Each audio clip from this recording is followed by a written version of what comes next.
All right, so I want to talk to you a little bit about tube watercolor because it's going to be really different than what you're used to probably with this pan watercolor. With the pan watercolor, you're going to get one of each color of the rainbow plus brown and black usually is the way that this comes. And you know, for most people, these are all the colors that you need, and a lot of people will just paint straight out of the pan and every color is each color and they don't really mix a whole lot.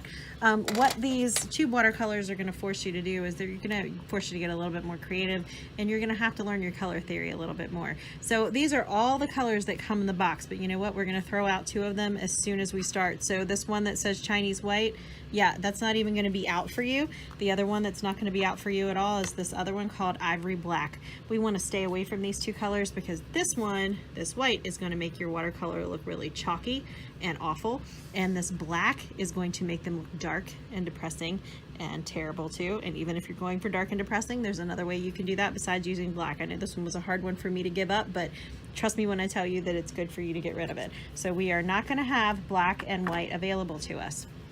So here's some of the other colors that we're going to have. So we're going to start here, and these are going to have some weird names that you're not used to. You're going to see this one says Viridian Hue. Okay, Viridian is a green, so this is more of like a blue green, kind of like a gem color green. And then you're gonna have another green called sap green. So this sap green is gonna be more of like a yellow green. It's gonna be a more natural looking green, so this one's gonna be probably your go-to for outside kind of colors.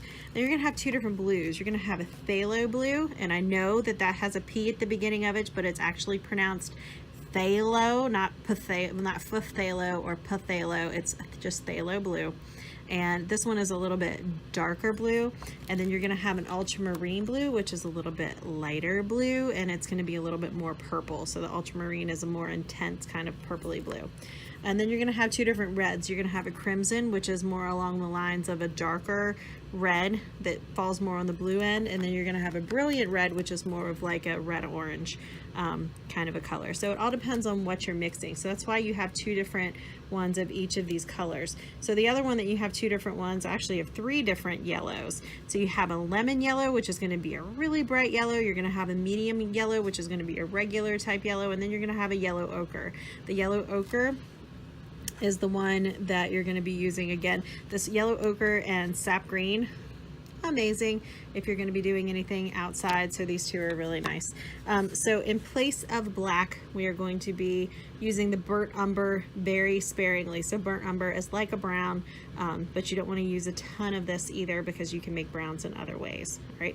So those are the colors that are going to be available to you.